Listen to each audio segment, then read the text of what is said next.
Hi, I'm Rebecca from Yarn and Chai, formerly Little Monkeys Crochet, and this is part one of the Malia shoulder bag crochet pattern. This pattern is originally part of a crochet along, and it's divided into 3 different parts. And I will link each of those videos in the description below as they're published. The link to the written pattern is listed in the description as well, along with a lot of other really helpful information, including your gauge swatch. To create this bag, you're going to need about 775 yards of a sturdy worsted weight cotton yarn. I am using 24/7 cotton by Lion brand, which is this beautiful mercerized cotton that comes in a range of bright colors. If you want to make your bag with 2 colors, like I did, you're going to want 665 yards of color A, I used silver, and you're going to want about 100 yards of color B, and I used white. You're also going to need a 3.5 millimeter E-hook for a nice tight fabric. And for the handles, you're going to need 2 36-inch lengths of 3/8 inch twisted cord or rope. I found mine at Joann Fabrics in the drapery section, and they had quite a few colors to choose from. You also need a 1/2 inch diameter grommet kit or a 12 millimeter eyelet kit. This is optional and you can make your bag without them, but it will make your bag much more durable and stretch resistant. I'll show you where I used these. These are eyelets. They look the same as grommets. The only difference between eyelets and grommets for our purposes is that grommets are a little bit more heavy duty, but for this bag it really doesn't matter. I used eyelets and they are working great. I found this eyelet kit at Hobby Lobby, and it actually comes with the setting tool. You can see this is the base and there's a tool that's kind of hiding back there, this long thing right here. And this is everything you would need in this kit to complete the bag. Last and totally optional, I used one of these cute metal tags for the embellishment. I found these at both Hobby Lobby and Joann Fabrics in the scrapbooking section. They had 12 different phrases on them. So that is all your supplies that you're going to need. Let's get started. To start this pattern, we're going to chain 157. So start with your slip knot and go ahead and chain 157.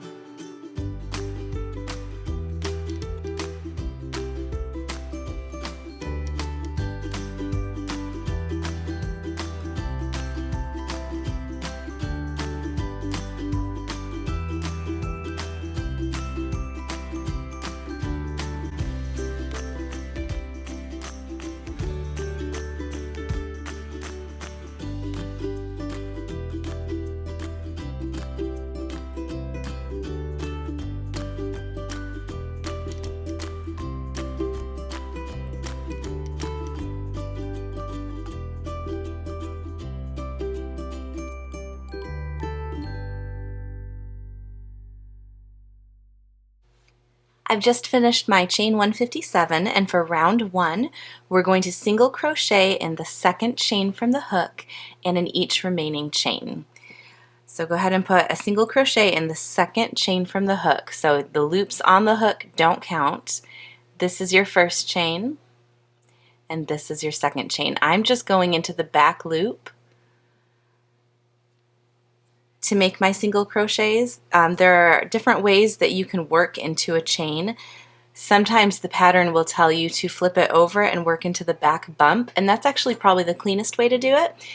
And depending on the pattern, sometimes I will work into the back bump, but for this pattern it really doesn't matter, and the easiest, quickest way to single crochet into a chain is just to single crochet into that back loop.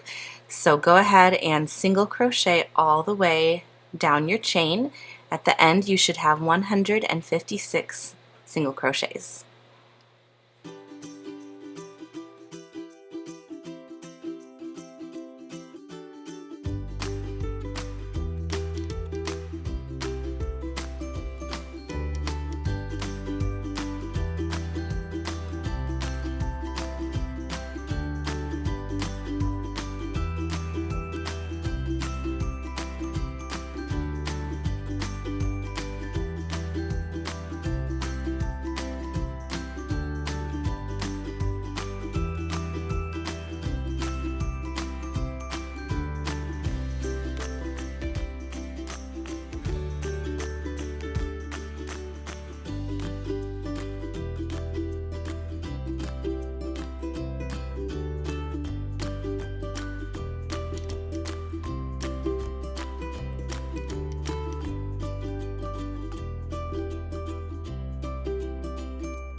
Okay, I've just finished up my last single crochet of round 1. And this would probably be a good time to go through and count your stitches to make sure that you have 156, because having the right number of stitches here is what's going to set you up to make sure that the rest of the bag can be done correctly. So you want to take a minute to go ahead and count, and then we are going to join with a slip stitch to the top of the first single crochet. What I want you to do here is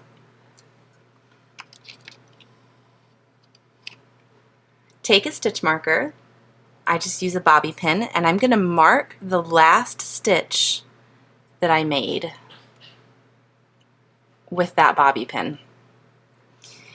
And then we are going to join this end with this end with a slip stitch.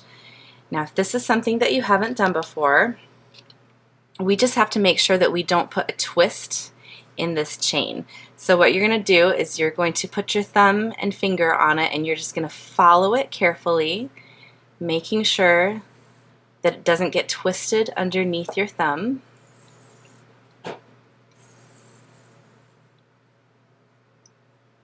And then you're going to bring the end around,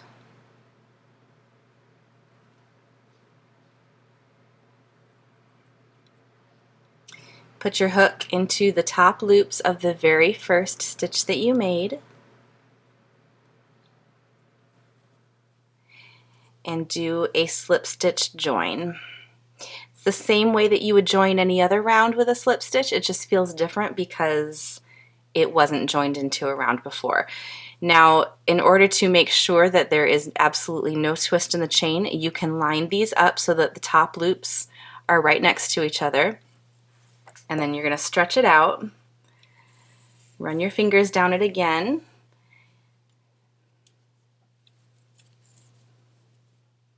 and if it works out so that there is no twist all the way around, then you have successfully joined it without twisting it.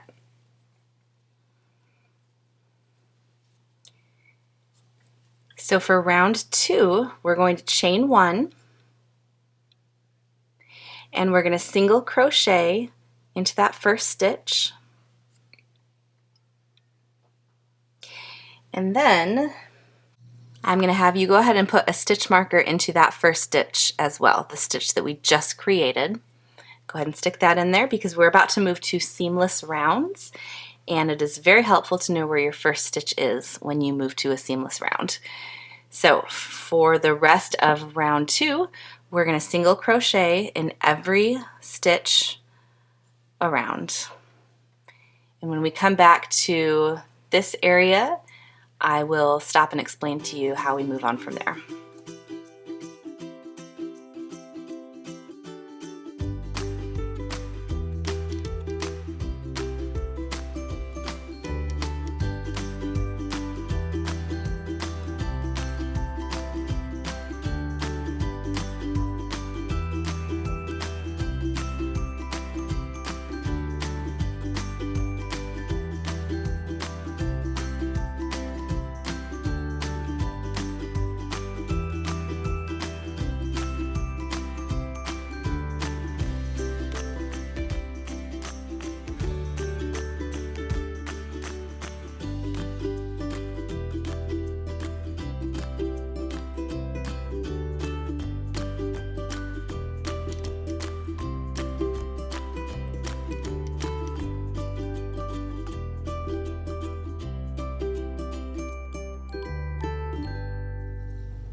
Okay, as you can see, I am coming to the end of round 2,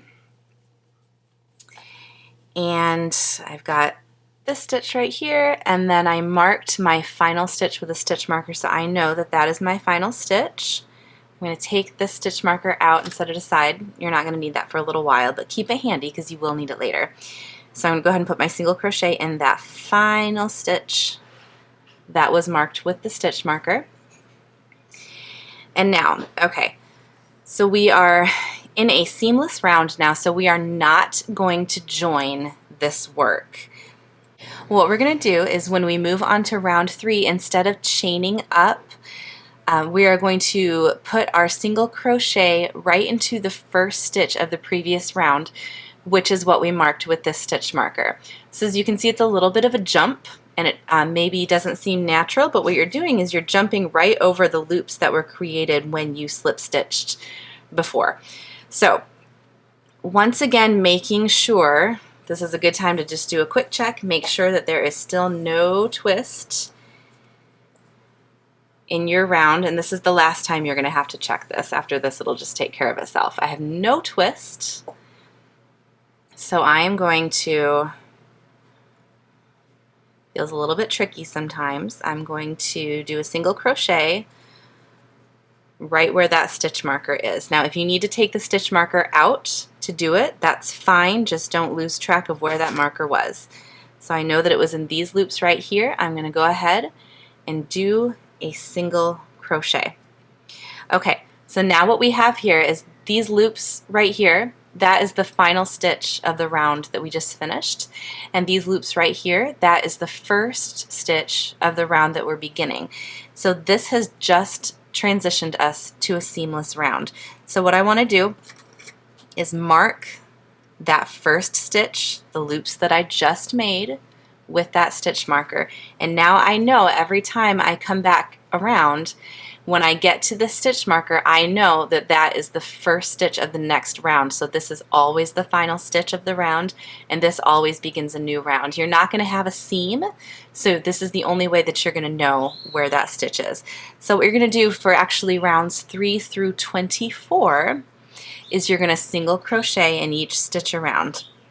So you're just going to single crochet all the way around, and when you come back to here, go ahead and put your single crochet in that last stitch of the round, and then you're just going to keep going. Start round 4, remove the stitch marker, single crochet in that set of loops, put the stitch marker back in so that you know exactly where it is, and single crochet around again. And you're just going to do that for 24 rounds. It's just going to be seamless in a spiral, basically. And we will meet back up at the end of round 24.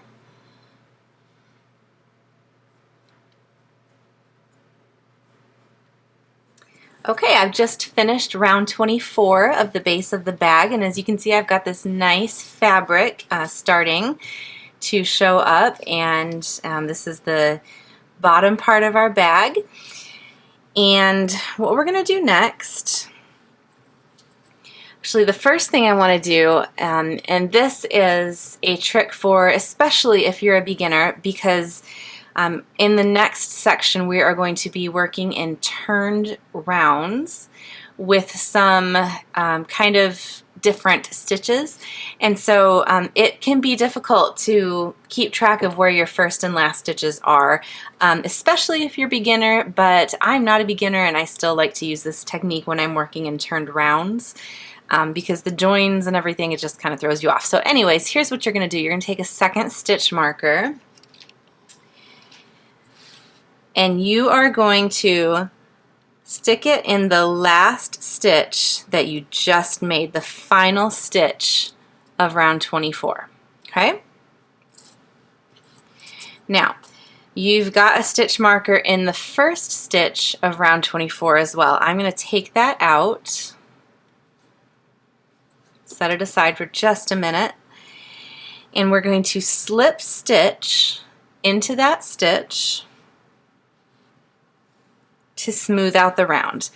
Up to this point we've been working in a continuous round, and now we're going to start working in joined rounds. So we want to smooth this down with a slip stitch so that we're sort of starting fresh.